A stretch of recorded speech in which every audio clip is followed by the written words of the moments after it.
the silence dark, whispers in the midnight park. The night is cold, there's no escape.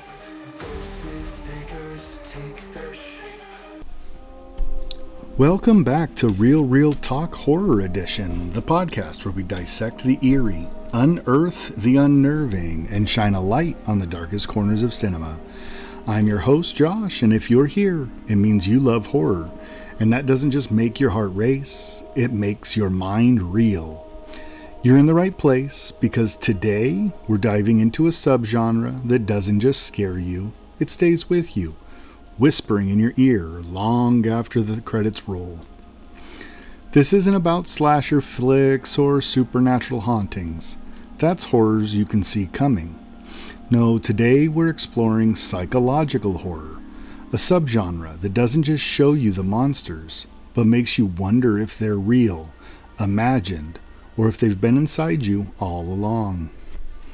So grab your coziest blanket, or better yet, double check that the doors are locked and prepare to leave the lights on, because as we embark on the deep dive into the cerebral terrors of psychological horror, one thing is for sure, you won't want to be alone with your thoughts by the end. But before we jump into the films themselves, let's start with the big question. What exactly is psychological horror? Psychological horror isn't about what's hiding in the closet or lurking under the bed. It's about the shadows in your mind, the thoughts you don't want to think, the emotions you can't control, and the questions you're too afraid to answer. Psychological horror thrives on uncertainty. It strips away the safety net of logic and reason and leaves you questioning not only what's real, but whether the real danger is external or if it is you. It crafts terror, not with monsters or gore, but with atmosphere, paranoia, and a slow, relentless dismantling of the psyche. Think about it. In a slasher film, you know the rules. The knife-wielding maniac is coming, so you run, you hide, you fight. In psychological horror, the rules don't exist. Or if they do, they're bent and blurred beyond recognition. The threat might not be tangible. It might not even be real. The fear lies in the unknown, in the cracks between perception and reality.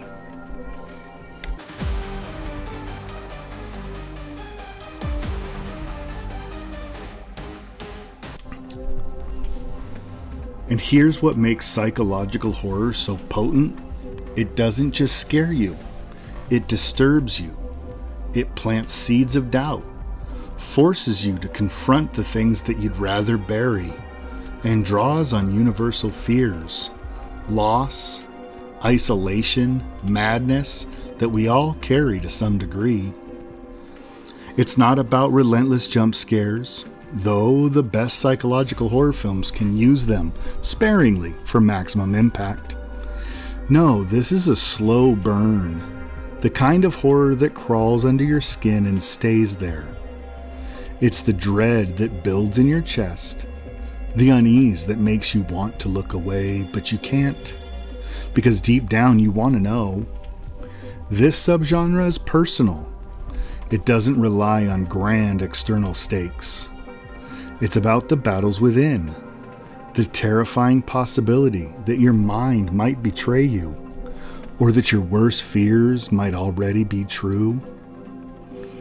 To understand why psychological horror resonates so deeply, we need to break it down. What are the key components that make it so chilling, so unique? Is it the damaged, fragile characters who reflect our own vulnerabilities? The oppressive, suffocating atmospheres that make every shadow and sound feel like a threat? The unreliable narratives that keep us questioning what's real, or if it's all in our heads? Or is it the ultimate existential question this genre dares to ask? What happens when the mind, our last sanctuary, becomes the source of our greatest fears?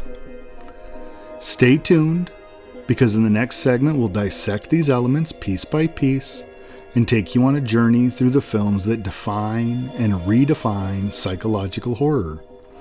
From the masterpieces you know to hidden gems you might have missed, we're going to pull back the curtain on the movies that make your mind the real battleground. So we're going to dive in, but be warned, this isn't just a podcast. It's an invitation to confront the fears you didn't even know you had. Are you ready?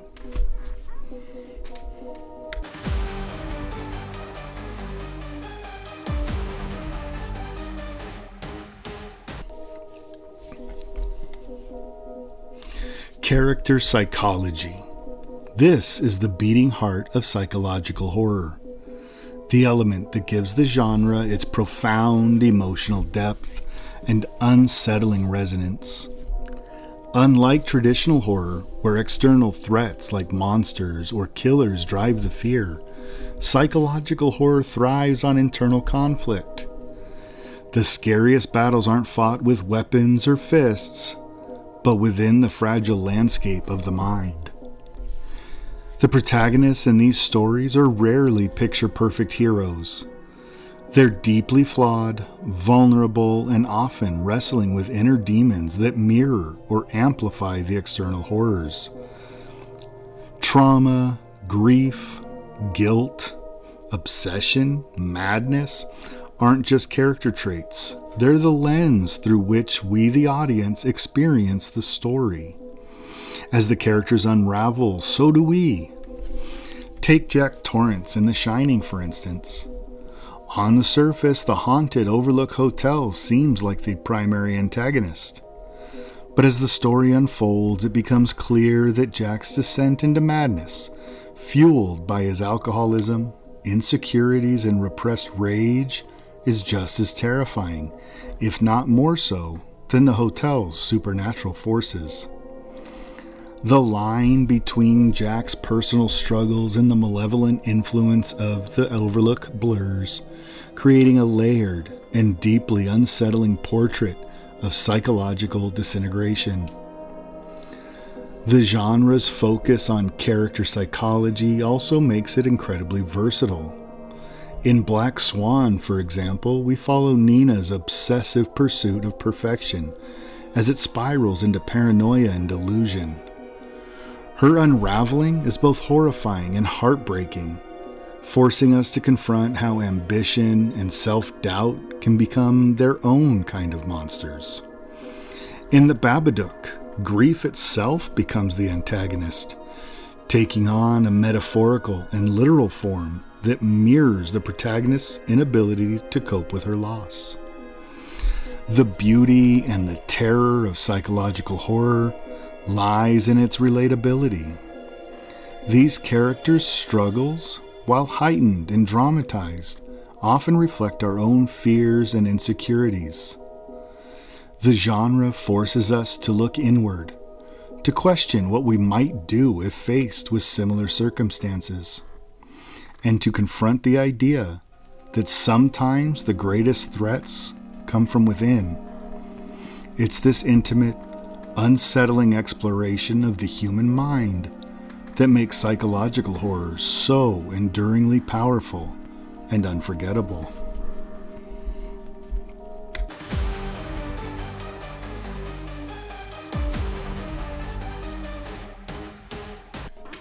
Atmosphere over gore. In psychological horror, it's not about the blood or guts that haunt you. It's the unseen, the unspoken, and the unnerving. Mood is the lifeblood of this genre, and every creative choice, lighting, music, sound design, set decoration, and pacing work together to craft the sense of dread that lingers in your soul. Instead of shocking the audience with overt violence, psychological horror creeps under your skin with subtlety. A shadow may linger just a second too long, suggesting something, or nothing, lurking beyond the frame.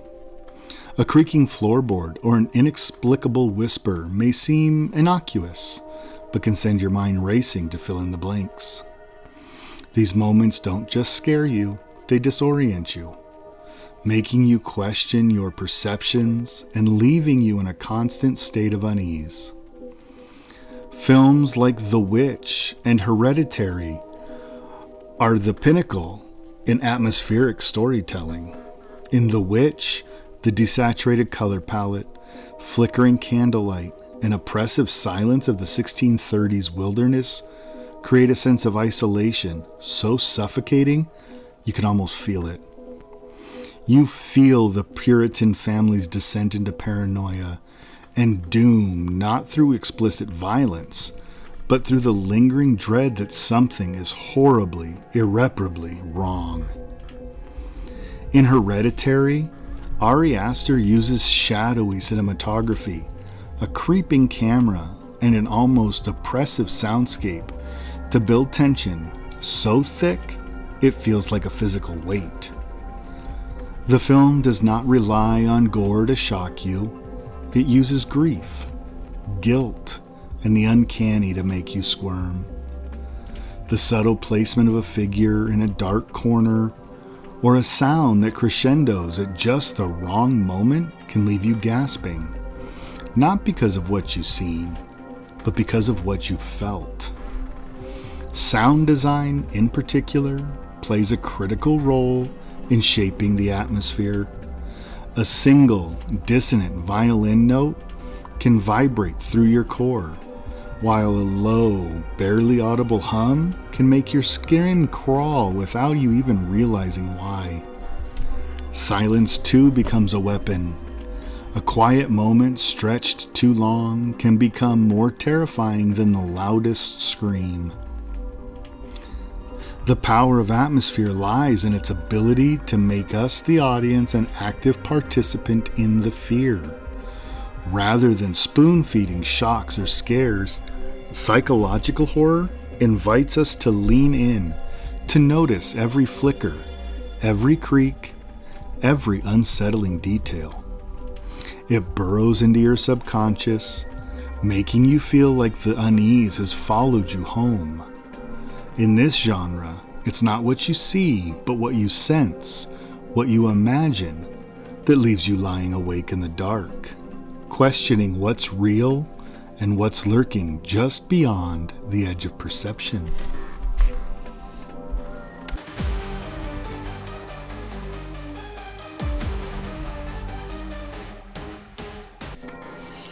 Unreliable narratives. This is where psychological horror becomes a masterclass in mind games, both for the characters and the audience. In these stories, the narrative itself becomes a labyrinth, twisting and turning in ways that leave you doubting what you've seen, heard, or even understood. Is the protagonist experiencing reality, or are they trapped in their own distorted perception? Even more unsettling, could the story be manipulating you as the viewer, making you an unwitting participant in its psychological tricks? Unreliable narratives thrive on ambiguity, pulling the rug out from under you just when you think you've figured it all out.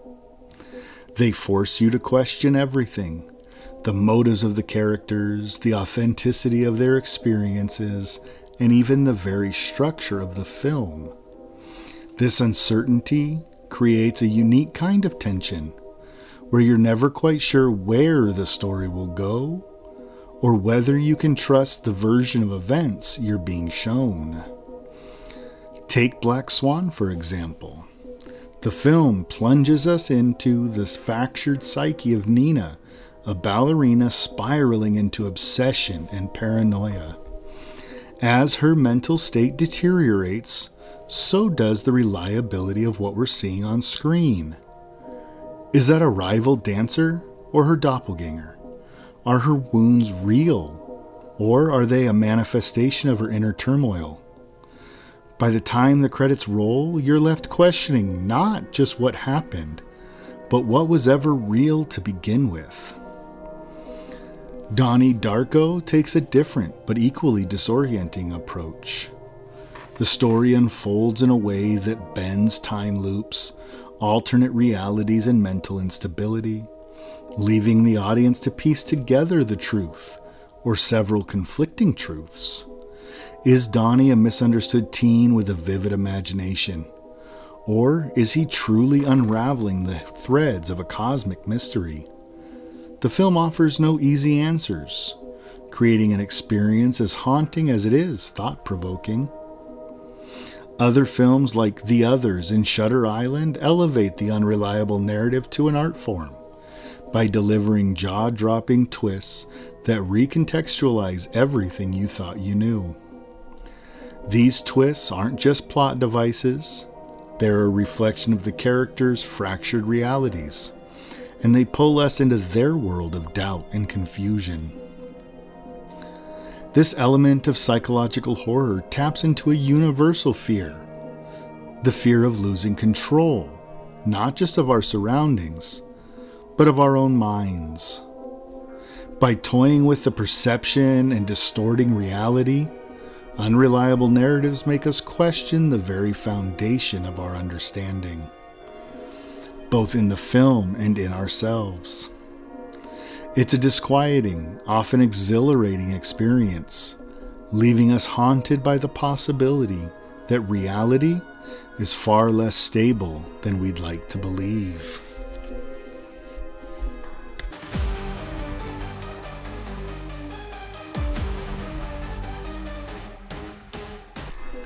Themes of isolation.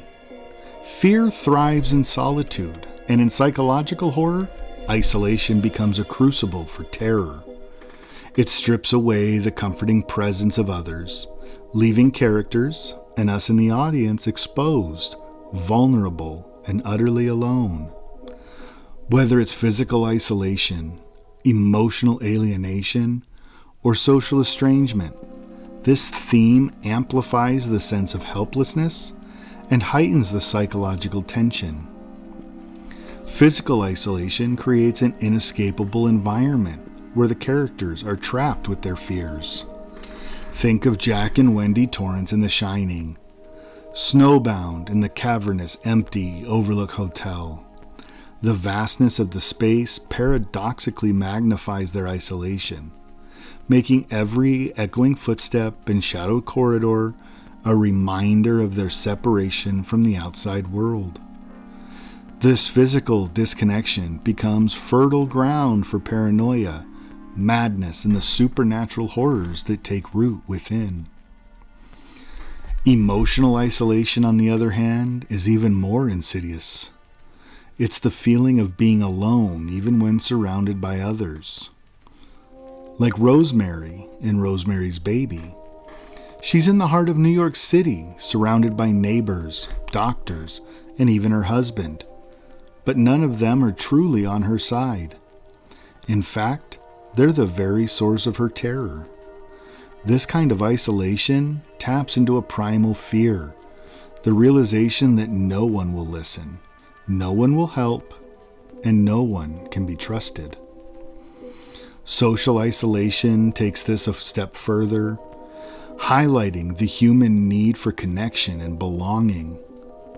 In The Babadook, Amelia's grief isolates her from the world, leaving her to face the manifestations of her inner demons alone.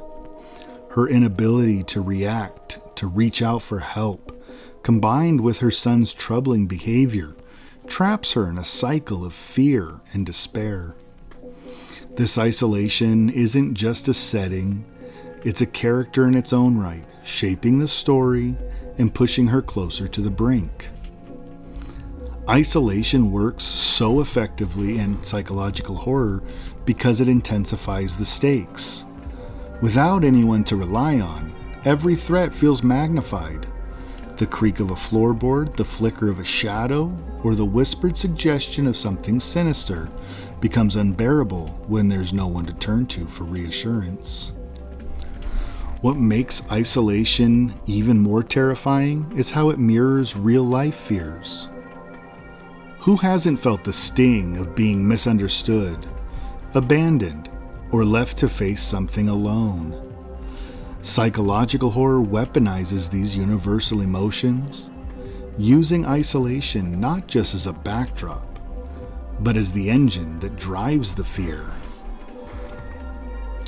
At its best, isolation in psychological horror doesn't just scare, it unsettles. It forces us to confront the fragile boundaries between connection and loneliness, safety and vulnerability. It leaves us asking, if no one else is there, how do we know truly what's real? And more chillingly, how do we survive when we're all we've got?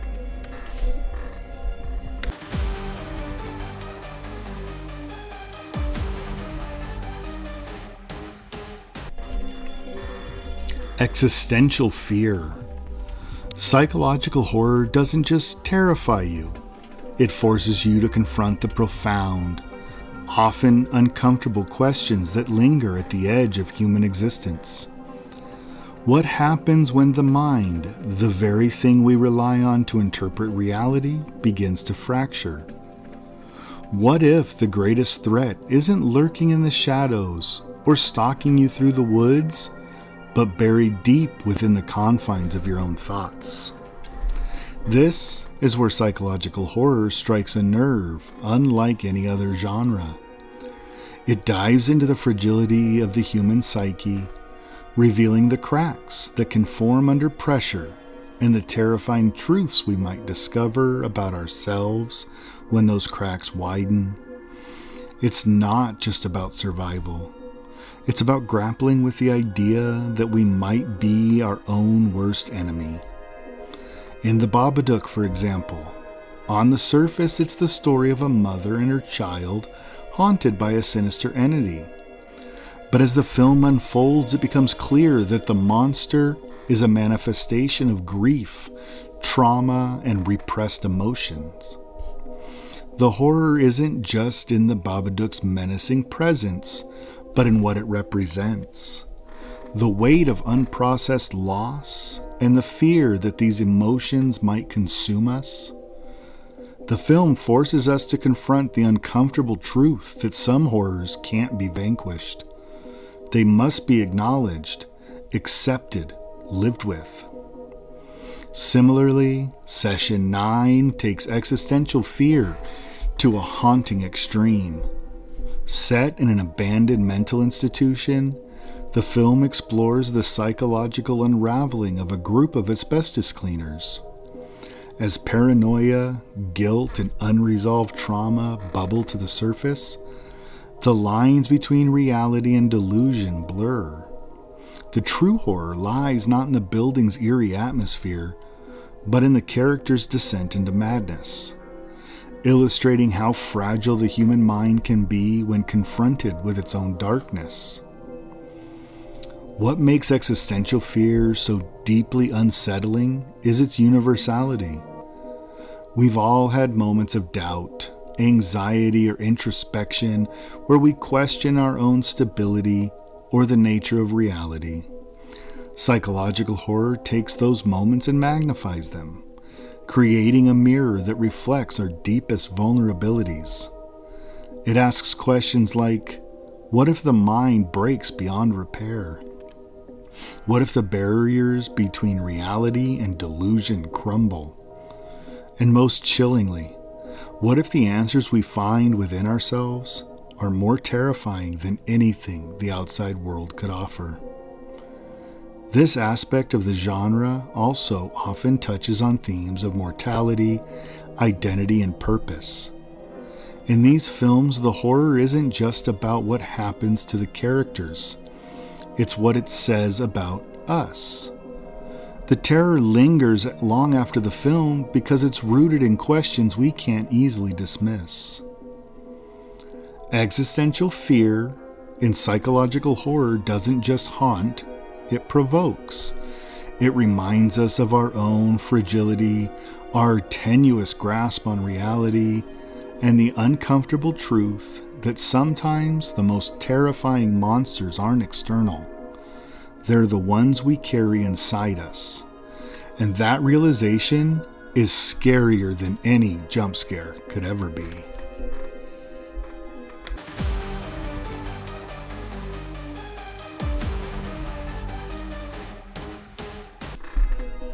Psychological horror isn't for the faint of heart, or for those looking for easy answers. It's not cheery, and it doesn't tie everything up in a neat little bow. Instead, it lingers, it seeps into your mind, challenges your perceptions, and forces you to confront your deepest fears. It's the genre that doesn't just scare you, it stays with you, sometimes for days, sometimes forever, and that's precisely why I love it. Psychological horror is captivating because it dares to explore the unknown. It takes you to dark, uncharted places, inside the characters' minds, and sometimes inside your own. It's a mirror, reflecting not just the fear of what's out there, but the fear of what's within. It makes you think, it makes you feel, and yes, sometimes it makes you downright uncomfortable. But that's what great horror should do, right? So to set the stage for this series, I've curated a list of films that showcase the incredible range of psychological horror. These aren't just scary movies, they're stories that dig deep, blending terror with emotional resonance and thought-provoking themes. Some of these films are universally acclaimed masterpieces, the ones that defined or redefined the genre. Others are hidden gems that might have slipped under your radar but deserve a spotlight. Some aren't that great, but they are still examples of psychological terror. You'll find movies that'll make you question everything, ones that might even bring a tear to your eye, and yes, a few that could make you sleep with one eye open, and a couple that might just make you roll your eyes. Each film on this list represents a piece of the psychological horror puzzle, and together they illustrate why this subgenre remains one of the most powerful and enduring in cinema. So grab your popcorn, maybe a pillow to clutch, and let's dive in. This is going to be a journey through the haunting, the unsettling, and the unforgettable.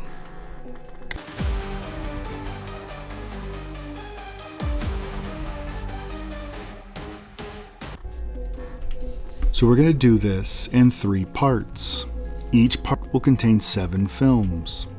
Part 1, Mind Games and Madness, exploring films that delve into the mental unraveling of individuals, obsession, and distorted realities.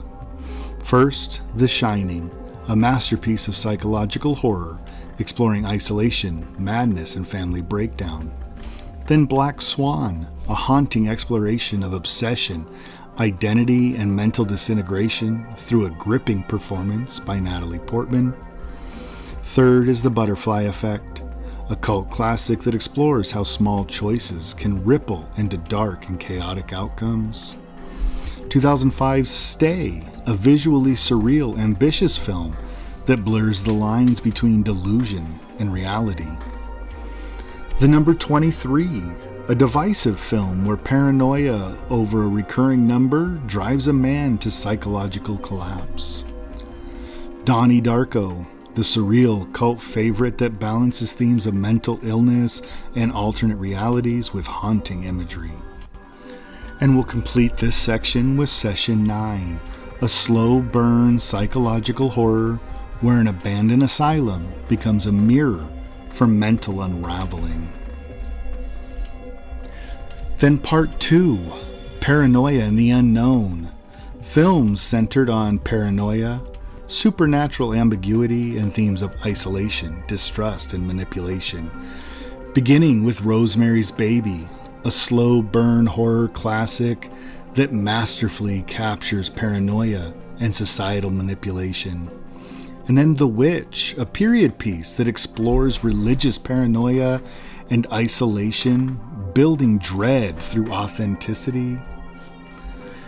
Then The Others, a sophisticated ghost story with themes of psychological unraveling and a powerful twist.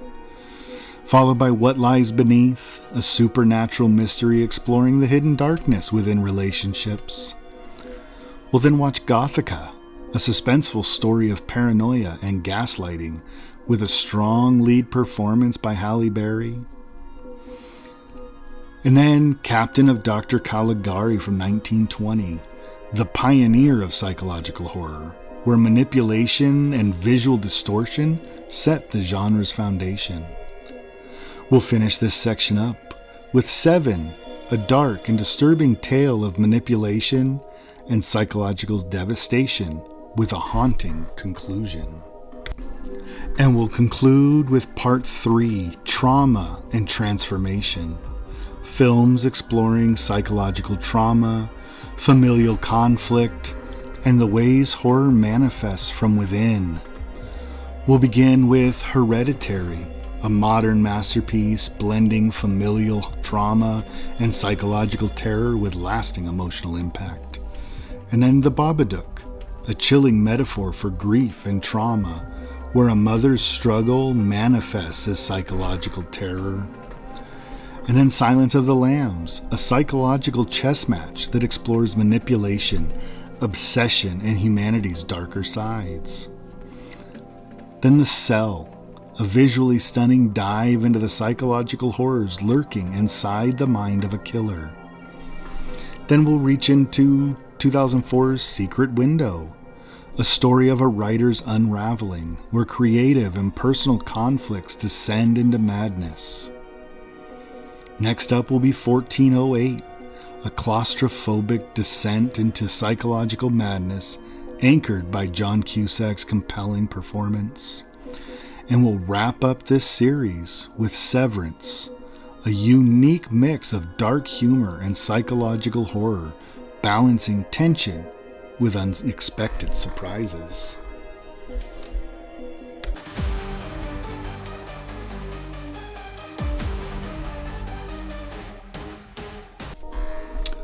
So folks, that's just the beginning of our journey into the eerie, mind-bending world of psychological horror.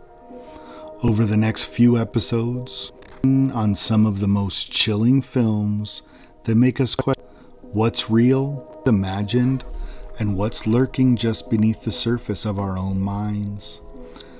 We'll take a deep dive into the techniques that make these films so uniquely terrifying, exploring how mood, atmosphere, and character psychology are used to create tension. We'll also examine the characters that haunt us, grappling with their own inner demons and fears, often mirroring our own. But here's the thing about psychological horror. It's more than just a scare. It's about confronting our darkest thoughts, peeling back the layers of our own insecurities, and realizing that sometimes the most terrifying monsters are the ones inside our heads. In the coming episodes, we'll be dissecting all the films that I listed, analyzing what makes them so effective at getting under our skin, or not. We'll talk about how these stories make us confront our deepest fears, and how the line between reality and illusion gets blurred in a way that keeps us on the edge of our seats. Stay tuned for our first deep dive covering the great 1980 Stanley Kubrick classic, The Shining. Trust me, you won't want to miss this one. It's a classic for a reason, and we're going to take a hard look at what makes it so unsettling. But before we wrap up, a quick reminder to keep your lights on, keep your mind open, and remember, it's not always the monster under your bed that you need to worry about. It's the monster in your head. Thanks for listening to Real Talk Horror Edition. If you enjoyed today's episode, be sure to subscribe, leave me a review, and share it with a fellow horror fan. And if you have any thoughts or questions, hit me up on social media. You can find us on Threads and Instagram at Real Talk. We love to keep the conversation going. Until next time, I'm Josh, reminding you to keep your mind sharp and your horror sharper. Stay scared, stay curious, and I'll see you in the next episode.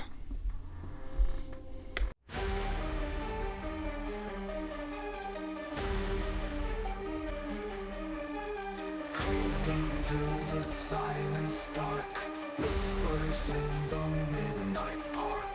The night is cold, there's no escape.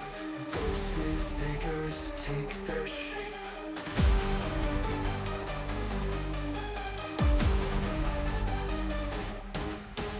Shadows play a twisted game. Fear and terror stake their claim. Footsteps follow close behind. Haunting thoughts invade your mind. Run away, but they won't go. In the darkness, fear will grow. Midnight shadows come to play. In your dreams, they'll always stay.